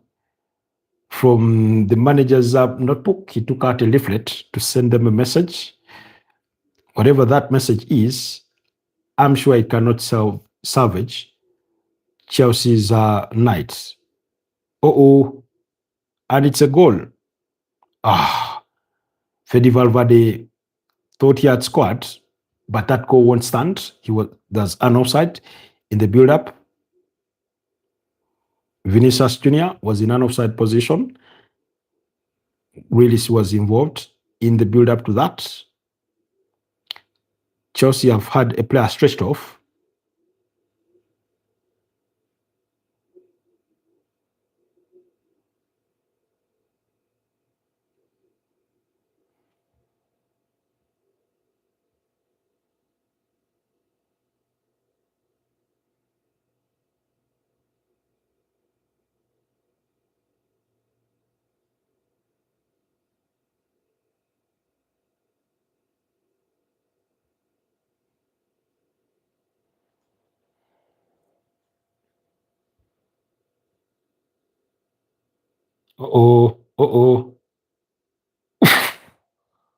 Raya with a brilliant save.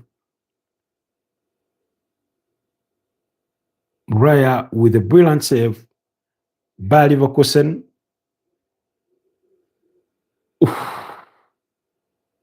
Now that is when you need a decent goalkeeper to salvage you the moments at a point like that. That was close.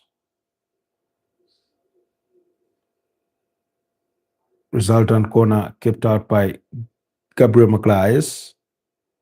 Danny Carvajal has been handed the armband upon coming on for Alexander Trent-Arnold. Remember, Fede Valverde is his deputy.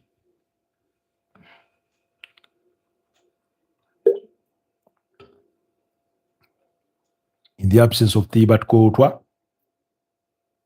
as the leadership group for Real Madrid.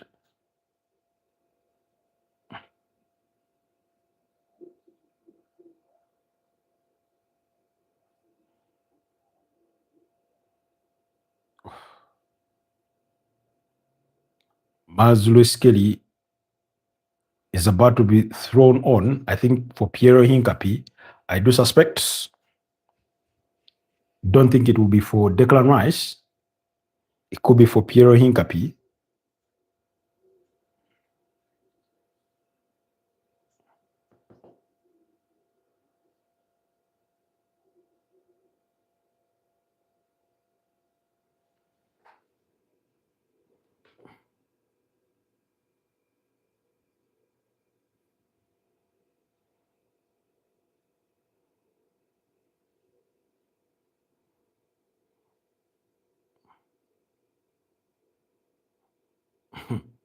Dinhausen having an aftermath clash with his former teammate in Anton Semenyo.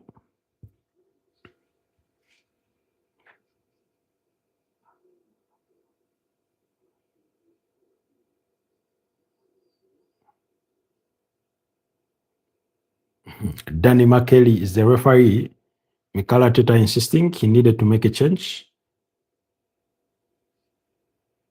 And it's Victor Gyökeres that gets withdrawn for Miles Lewis Kelly.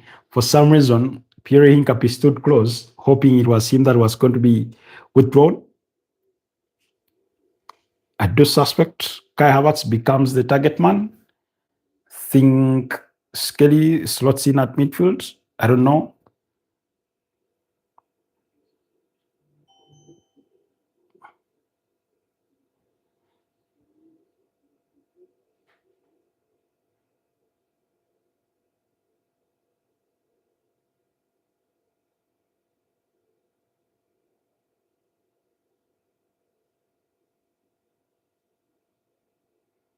Whoa. Whoa. We're getting some breaking news pertaining Morocco, according to Fabrizio Romano. I need to first check that out before I read out to you guys. I need to check that out because till I see it for myself, I may not believe it, but it's pertaining the AFCON 2025. How do you come to that verdict for a competition that has been won by Senegal? Had a trophy parade been penalized for their shenanigans?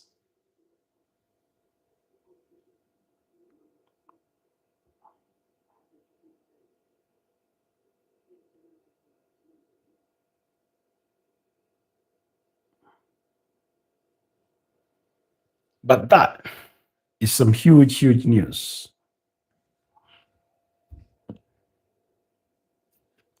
Declan Rice with Arsenal's corner kick. Real Madrid fans are celebrating, advancing to the quarterfinals. Rice puts it in deep. Oh.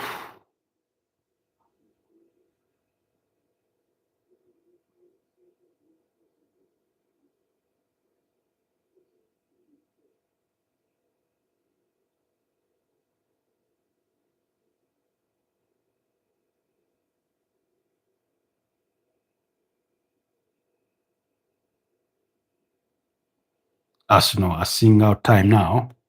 Meanwhile, the game between Chelsea and PSG is finished 3-0 in favor of PSG. They have completed a home and away victory against Chelsea, knocking them out 8-2 on aggregate score. That is embarrassing as it comes. Wait for one thing, Roy Jennings is going to be is going to be unstoppable. Seni Mayuru goal scorer there for the third goal for PSG, while the other came from Bradley Bakola and Krivica Kvaratskhelia in the 6th and 15th minutes of the game. So it's finished. Ranchaki's attempt blocked out by Kamavinga.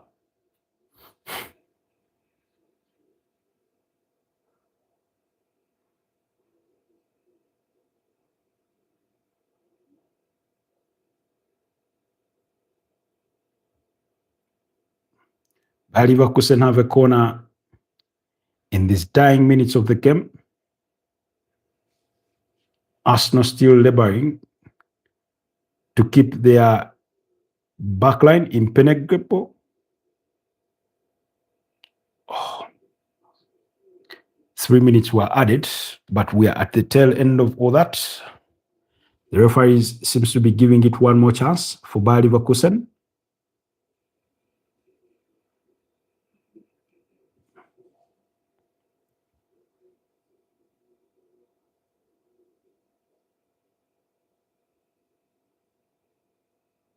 So the breaking news, according to Fabrizio Romano, is that Morocco have been announced the winners of the Africa Cup of Nations 2025, with the final result overturned by CAF. Senegal have been declared to have forfeited the match, with Morocco declared 3-0 winners by official statement. We will be digesting what that means. But those scenes at the tail end of the game, when Senegalese players walked off the pitch in protest of what they deemed to be an unfair decision against them, did not paint them in any form of glory. But it's full-time score, Arsenal 2, Bayer Leverkusen 0. It's the kind of perfect victory that Arsenal would have loved. Kept a clean sheet on the match to the quarterfinals for the third time. For the third consecutive time. They will be facing Sporting Lisbon on the other side. PSG will be waiting to find out who their opponents will be between Liverpool and Galatasaray tomorrow. Real Madrid will be waiting to find out who their opponents will be between Bayern Munich and Atlanta, while Atletico de Madrid and Tottenham will equally be in action, and whoever advances between those two sides will go on to meet whoever comes through between Barcelona and Newcastle. Yes. So that's that route, how it's sort of written out in as we speak. But according to a statement by CAF, it says the CAF Appeal Board decided that in application of Article 84 of the regulations of the CAF Africa Cup of Nations, AFCON, the Senegal national team is declared to have forfeited the match, the final match of the Total Energies CAF Africa Cup of Nations, AFCON Morocco 2025, the match, with the result of the match being recorded as 3-0 in favor of the Fédération Royale Marocaine de Football. That's the communication coming through from CAF. Wow.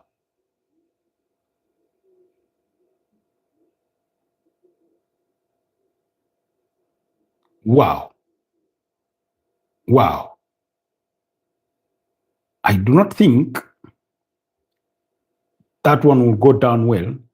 I don't even know how the Moroccan players will celebrate that, if they ever do.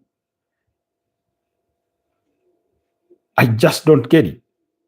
Okay, like I get what the decision has been made in how they've made it, but yep, that's the communication from CAF.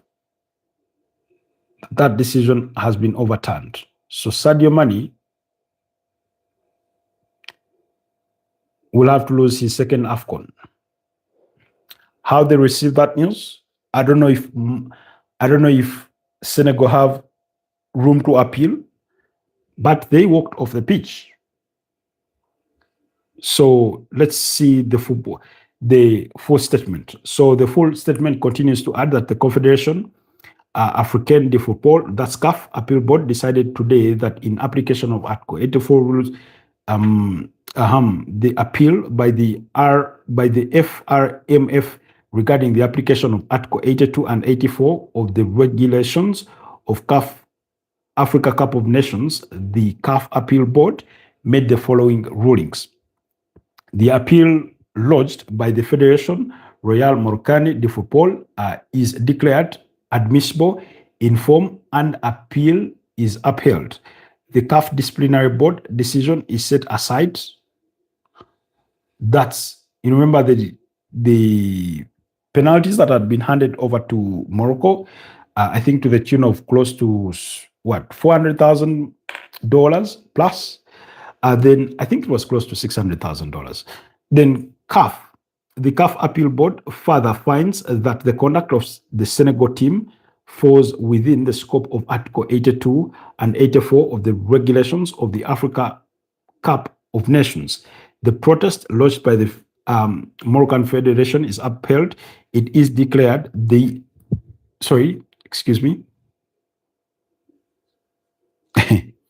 It is declared that the Federation Senegalese de Football, through the conduct of its team, infringed Article 82 of the regulations of the Africa Cup of Nations. Now, unfortunately, they are not stating to the letter of what that rule actually is. But yeah, games are done. In as far as the UEFA Champions League is concerned, we're going to get to those results in a bit. But it says, in application of Article 84 of the regulations of the Africa Cup of Nations, the Senegal team is declared to have forfeited the match with the result recorded as 3-0 in favor of Morocco. All other motions or prayers of relief are dismissed. The CAF Appeal Board also ruled that the appeal lodged in respect to Mr. Ismail Sarabia, player number 11, Moroccan national team, is partially upheld. The CAF Appeal Board confirms that the finding that Mr. Ismail Sarabia committed misconduct in violation of Article 82 and 83 in CAF disciplinary code, the sanction imposed on Mr. Ismail Sarabia is amended to a suspension of 2 official CAF matches, of which 1 is suspended. The fine of $100,000 imposed on Mr. Ismail Sarabia is set aside. The appeal lodged in respect to the ball boys incident is partially upheld. The CAF Appeal Board confirms that the finding that the Federation of Moroccan Football Federation is responsible for the conduct of the ball boys during the aforementioned match. The fine imposed on the Federation in respect to the ball boys indecent incident is reduced to $50,000. The appeal lodged in respect to the interference around the VAR review area is dismissed. The fine of $100,000 imposed on the Moroccan Federation in respect to the interference around the VAR review area is confirmed. And then the appeal lodged in respect to the lesser incident is partially upheld. The fine imposed on the Moroccan Federation in respect to the lesser incident reduced to $10,000, and all other motions or prayers for relief are dismissed. So, wow.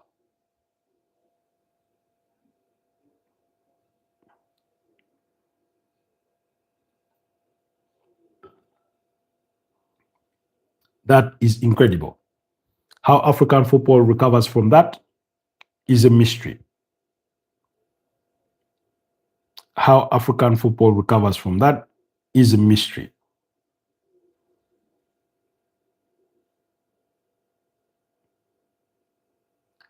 But I guess we'll have to wait and see. We'll just have to wait and see.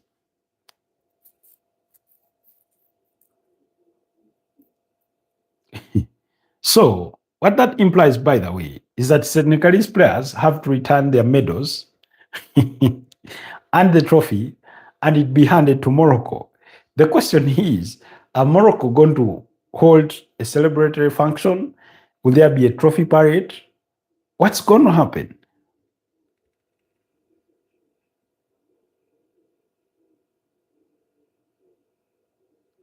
Jesus Christ. That's going to make the news for all the right and wrong reasons, respectively.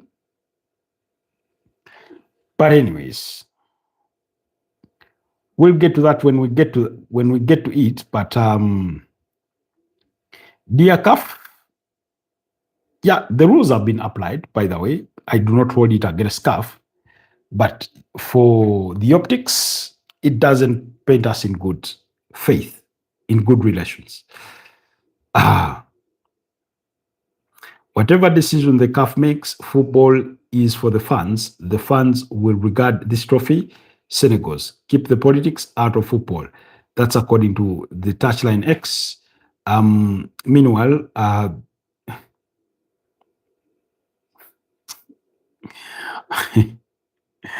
Jesus Christ. Maybe we should hold a parallel final and then Morocco win.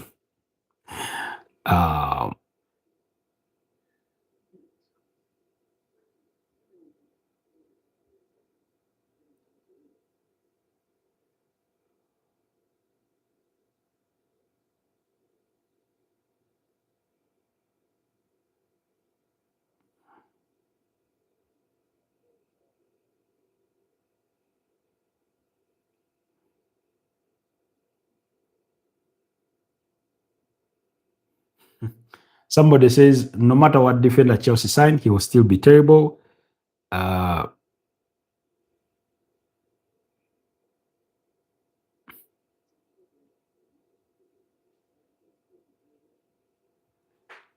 Okay. All sorts of banter is directed towards Chelsea. Am I missing something here? Did VR see this? David Raya appeared to step out of his area as he started a quick replay of the ball, throwing out the ball. Jesus Christ. Then a Chelsea fan was spotted playing a phone game as his team was playing.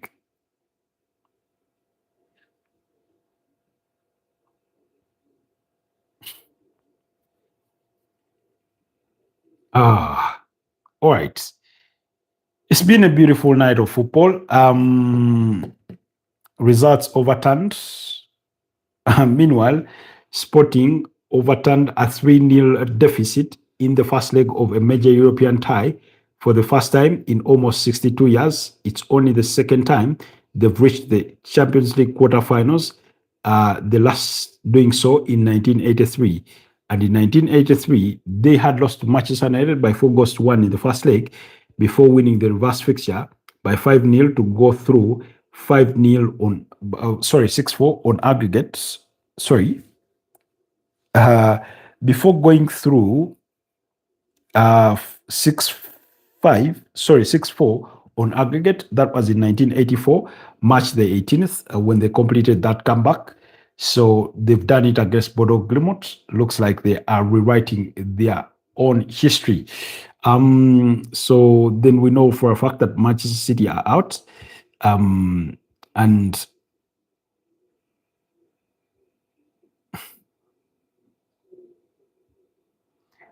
guys, we have enough news to focus on.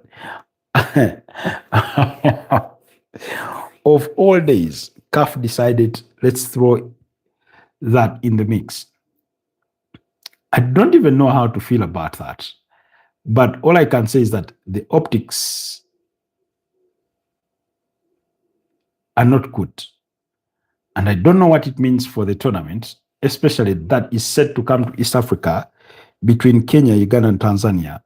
What the turn-up will be for that in the wake of that decision. I just don't know.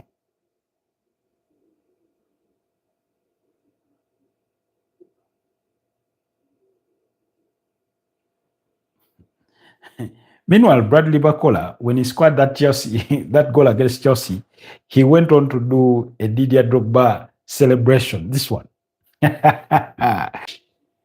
Oh, wow.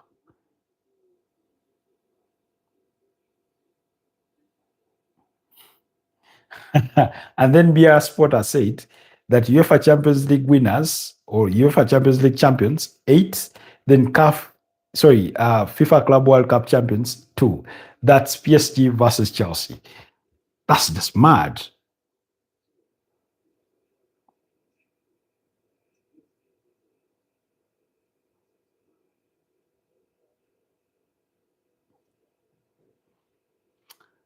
Wow. What a night. Somebody was asking who is Pep Guardiola's stylist. Remember when I told you he was wearing some cool check shirt?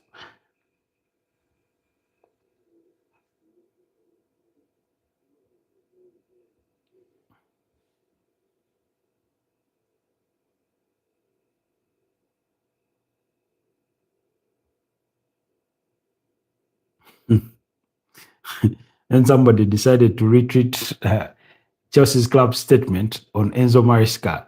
That was on the 1st of Jan. You know, when you see such things, usually the implication is um, the implication is that the manager should be sacked.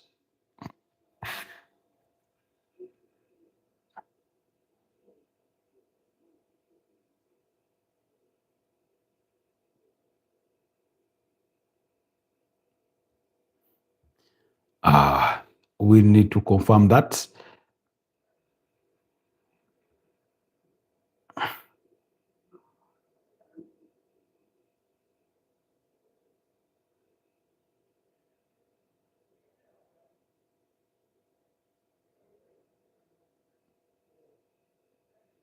So, anyways, looking for more of that Champions League reaction, but obviously, all the news from all the news from AFCON have diluted it all. They have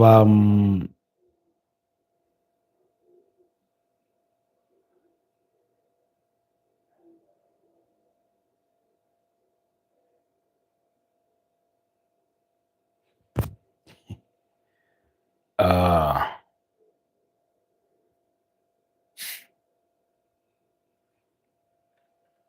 yep. Anyways, we're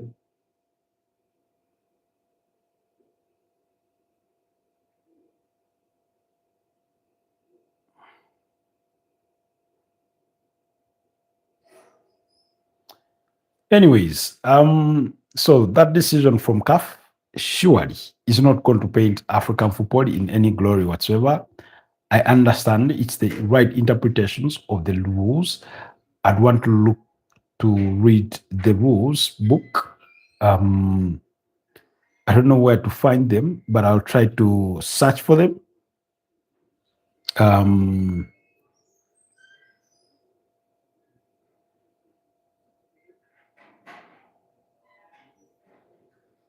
Articles 84.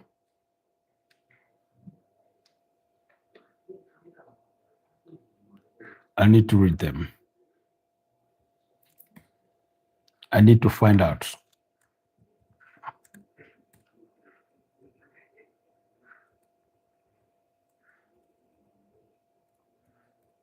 I need to find out what those articles say quickly. Refusal to play and abandonment is Article 82. Then Article 84 is sanctions for abandonment.